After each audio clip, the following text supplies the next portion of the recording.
Drago, What's up, baby?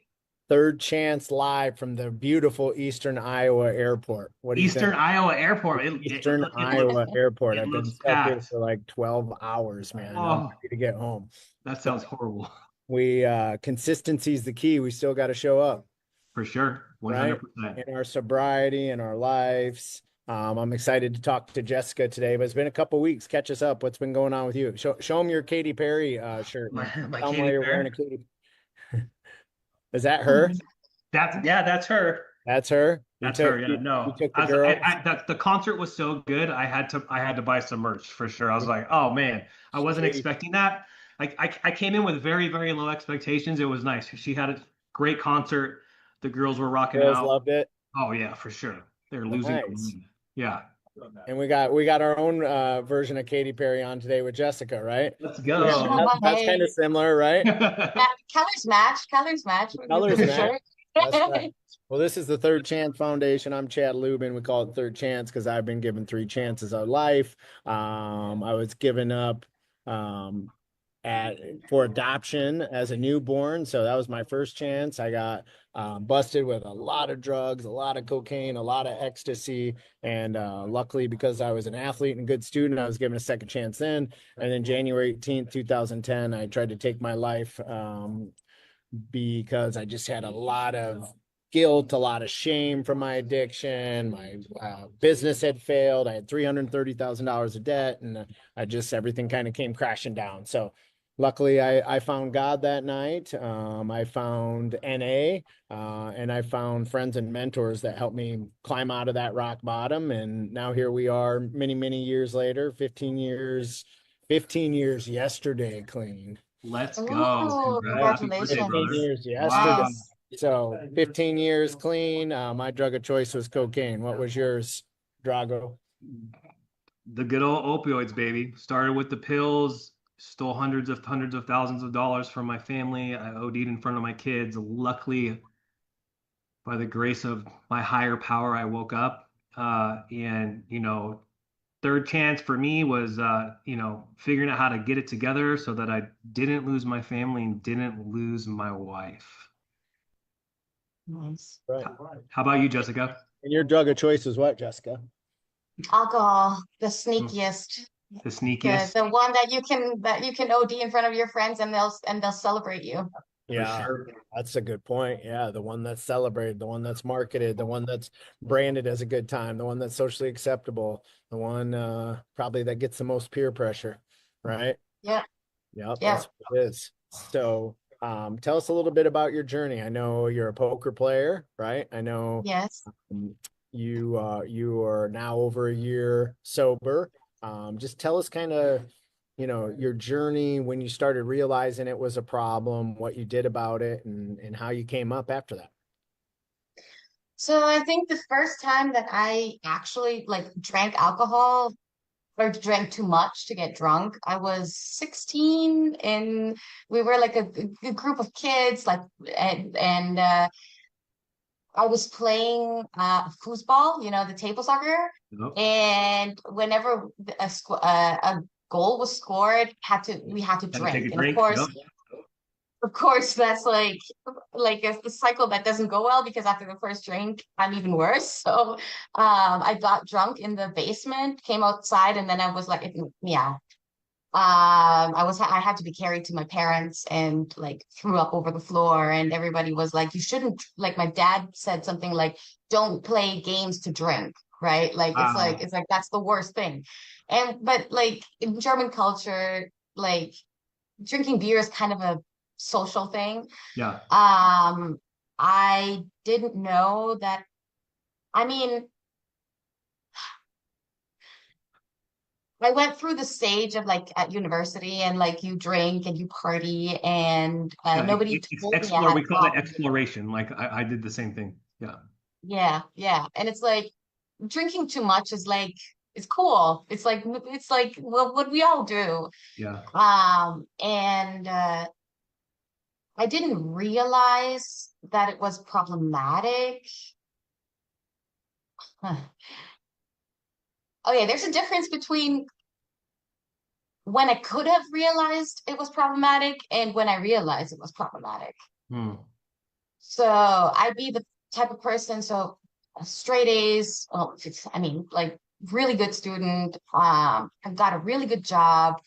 And then I was like, as much because there's always underlying issues to addiction, right? For Like sure. I was just like being the best, being the best, being the best, being the best. And then I like don't deal with emotions. What are feelings anyways? I grew up to be like dismissive of anything. There's anger and there's joy and everything else is just like irrelevant or just annoying.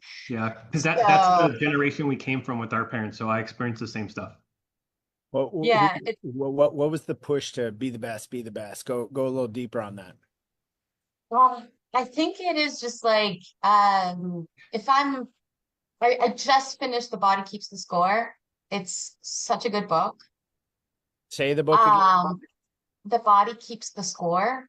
It talks about trauma, Mm, and then it's like, yeah, and how it's stored in the body, and like you can try to talk yourself out of it, like as much as you want to. You can, but it's stored in a different part of your brain and in your body, Yeah. where it's really hard to get to. And there's one story where there's like he's like a neurosurgeon or something, and he's about to lose his wife, because of his addiction, whatever addiction it was. And it's like, but like such an asshole at work, but the best, right? And he's like, okay, so if I'm the best, nobody can touch me. Nobody can criticize me. If nobody can criticize me, like it's like a protection mechanism. It's like if I'm a bad person, what else have I got? If I'm great at my job, at least I have that, right? Like nobody can touch me in that area. I can be, you can think like I'm a pathetic, whiny, like depressed, whatever. You could be angry, like monster, whatever you think. At least I'm good at my job, Yeah. and nobody can take that from me.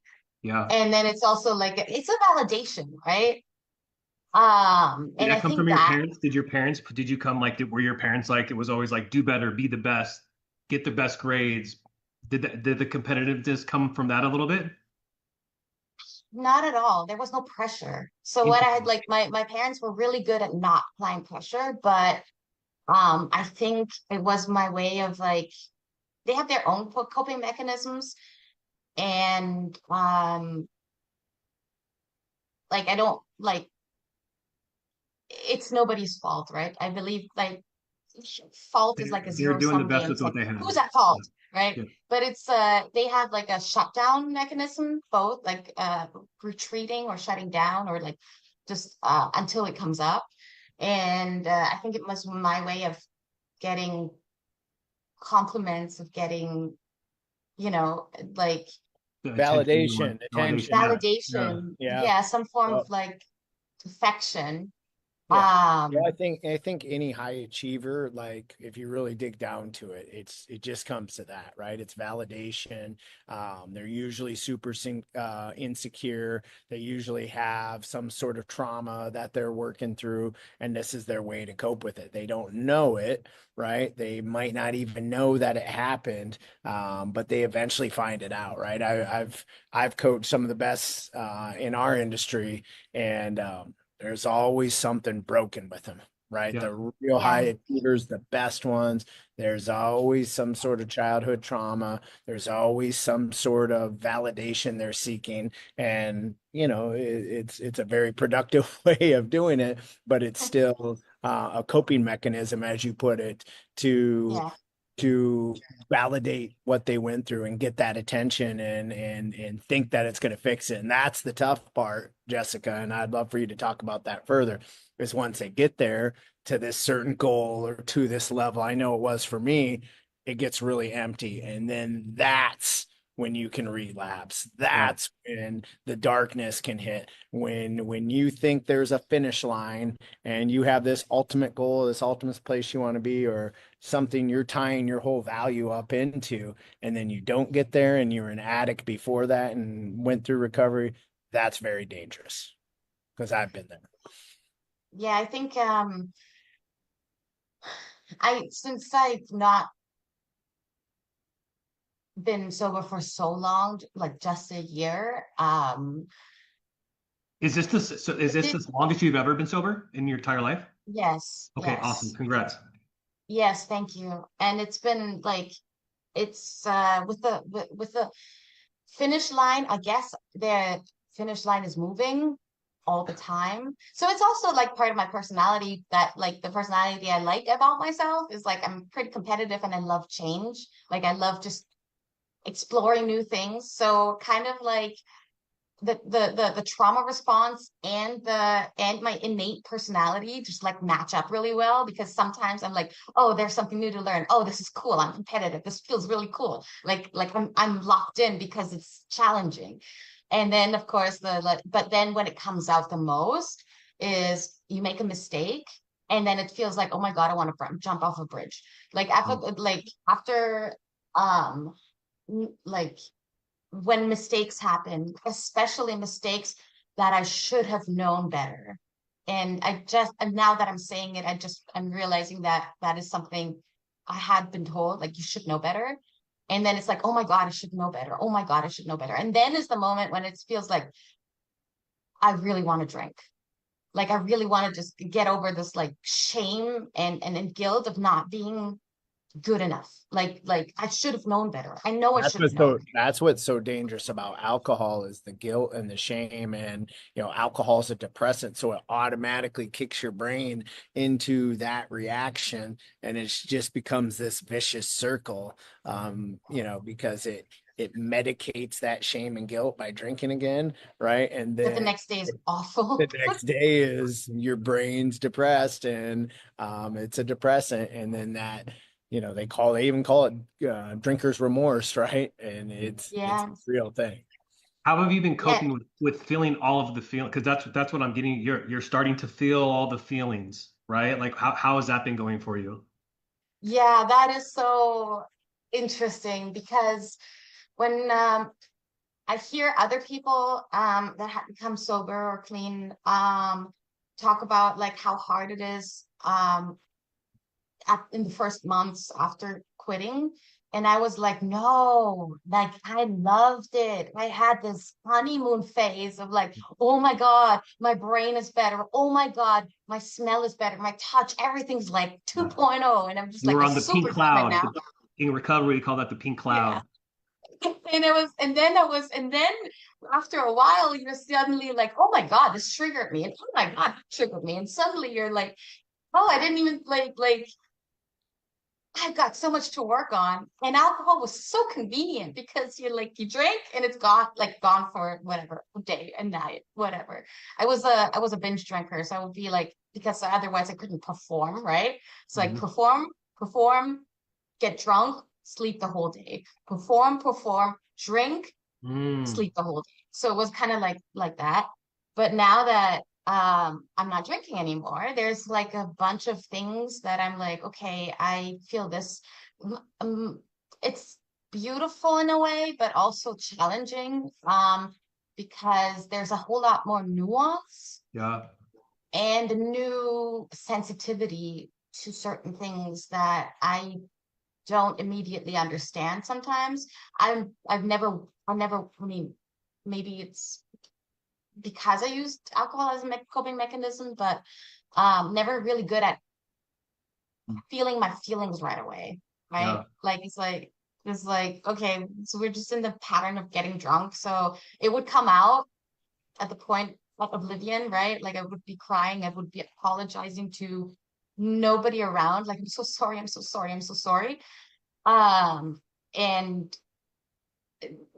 getting into that and then just releasing it, but never really feeling it in the moment. yeah. So You were mindfulness living life helps. on life's terms, right? So this is all new for you. Yes, it's all like, wow, so this affects me, and oh, I feel something about that. And so it's a lot richer still, and I'm happy about that. But it's also like haven't been playing much in the last few months because it's like I'm just getting used to these new circumstances, Yeah. this new body, this emotional and mental body of mine. Let's Yeah. talk about that, right? So you're a professional poker player, right? And you coach people on how to play poker, right? Yeah, a little bit. So That's is on the that side. is that challenging to be a professional gambler, right? To be a professional poker player, and which I imagine is a rush and can lead to ups and downs. Like how did you continue to play? Or you said you've taken a pause. Like how does your occupation affect you staying sober? So, the occupation itself. So I was working for Amazon corporate, and it's I've always wanted to take a sabbatical and see if I could do poker because on a superficial level, I knew that it would push me to my limits in like obviously it's a new skill, which is great. I like learning new things, but also emotionally.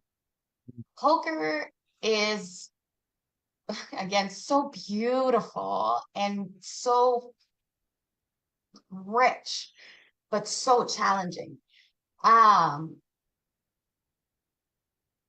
it on the highest stakes, and I'm just dipping my toes in the higher stakes now. Um, it's it's a high performance mental sport, right? Like you want to be fit, you want to be uh like clear, you want to be centered, you want to be all these things, like because it takes endurance and so forth and so on and so forth. So it is chat. So you have to be at your best when to perform at your best, like outside of life, everything you have, everything that shows up in your life, every kind of issue will show up at the poker table. Wow. So I have a history of like being bullied at school really roughly. And so when someone bluffs me and it's like not like a game theory optimal bluff that is like, like that's how you play the game, but it was like a look and then they show and then it's like, oh, look, I got you. Then it's like, I feel like like catapulted it back into the days, and then you have to like work through all these things, everything you have, whether you're too fearful or too lazy, or if you think you're better than others, or if you are afraid of losing, afraid of looking dumb, everything comes out at the table. Now with addiction, so one of the is like, oh, I want to appear as the, I play really well and I do my job and I'm really responsible and look at how well I can play. So this pressure of wanting to be respected comes up. So if you make a mistake, it can hit you. It can go back into your shame and your guilt that you've some acquired sometime and when you were 4 to 8 years old. And then variance, everybody knows about variance. Everybody talks about variance, but and I like one of my core focus areas in my business administration masters was statistics. So I'm like, I know what variance is, right?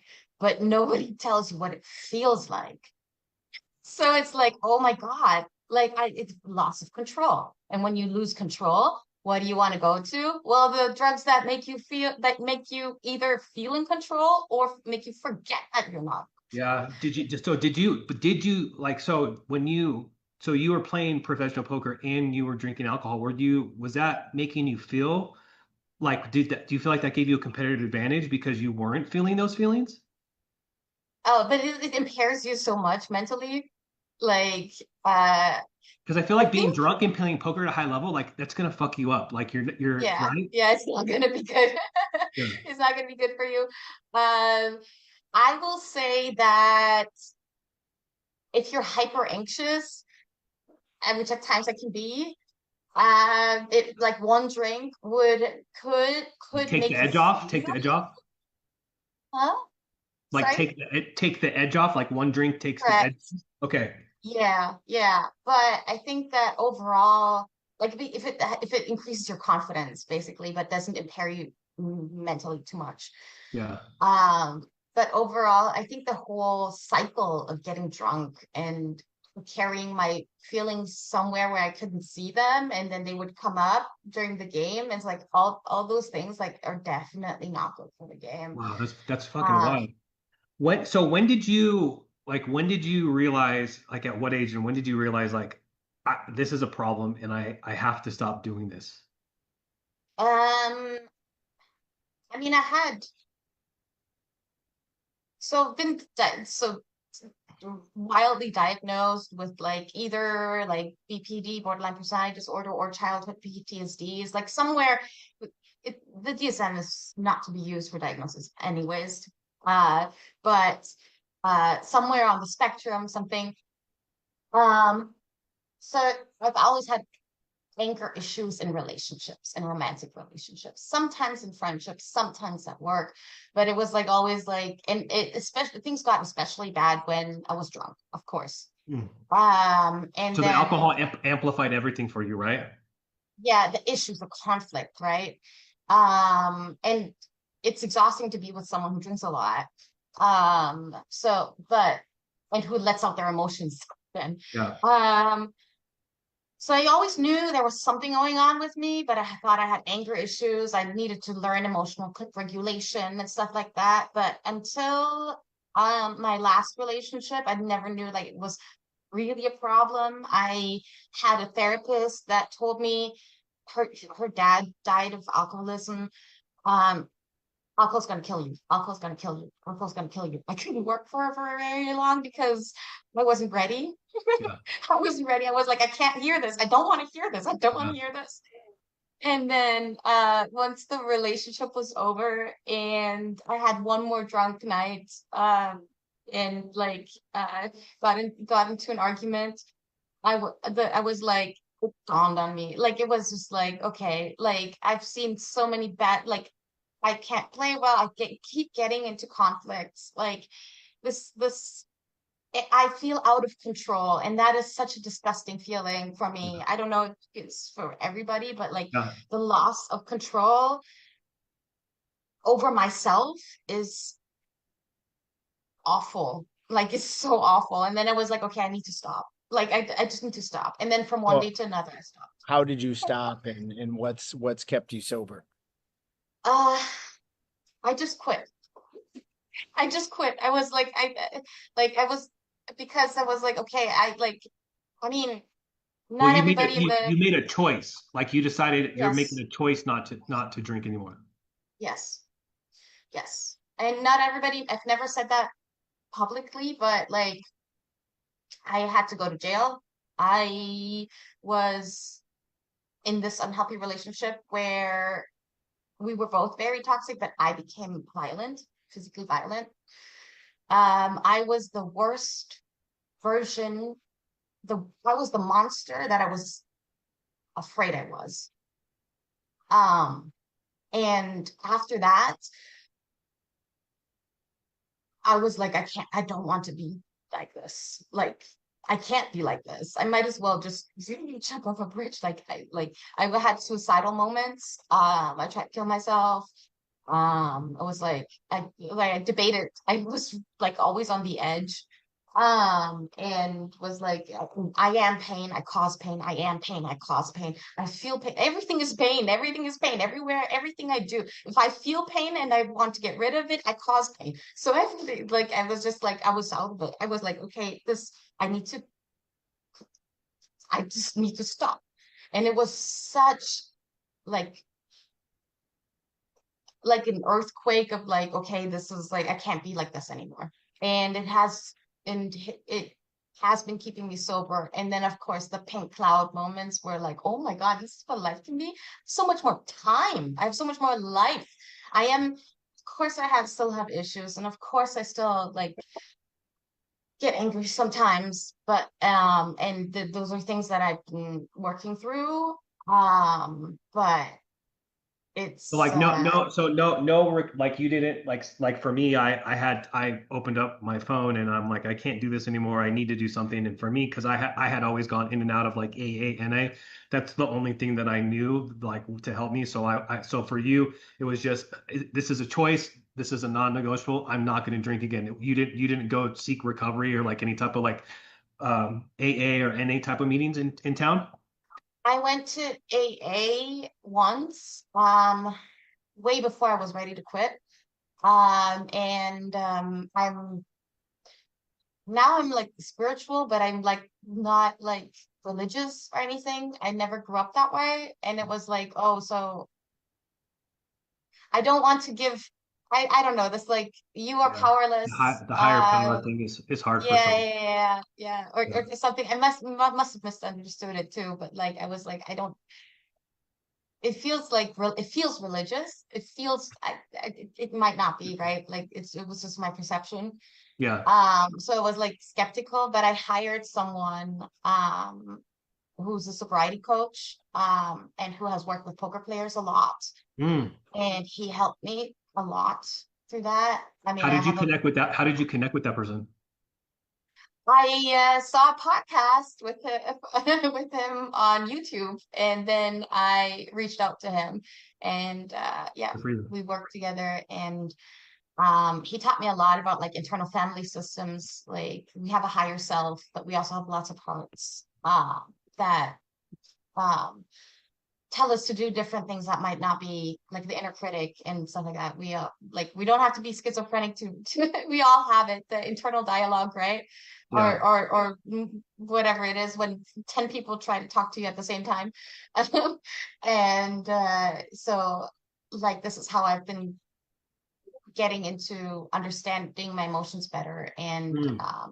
dealing with them And and do you think that so you're the first person we've connected with where that just quit, right? Which is very interesting to me because everybody's journey is different on like how like everybody's completely different, right? So my question with working because that might if somebody's listening, what I'm trying to say is that might be a way for you to if you aren't going to go sit in a room and listen to people talk, maybe that's not for you. So when you connected with that person, did that move the needle for you? Like did he give you tools to put in your toolbox? So like when you're having a bad day and you think you want to drink, like can you pick up the phone and call him and say, "Hey, what's up? I'm having a bad day. I need to talk to you." yeah, he's in the UK, so I text him. But I think it was more understanding the substance. Got it. I'm really good at, I would have like sober months, right? Like I'm good at self-discipline. Like if it's like I'm setting a goal, I'm achieving it. All of the performance stuff, right? That I Yeah. talked about earlier. Um,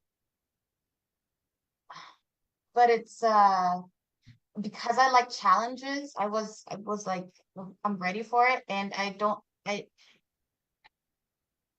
failing in something so important like um I can understand the guilt and the remorse and like that people have when they relapse, but like I don't know if that would like I'm sorry, I'm like I'm scrambling.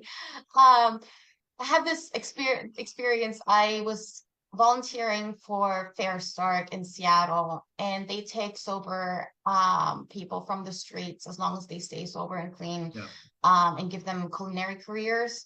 Yeah. And I was talking to a They chef, put him and through I was school, like, right? Like the culinary school? Yeah. right.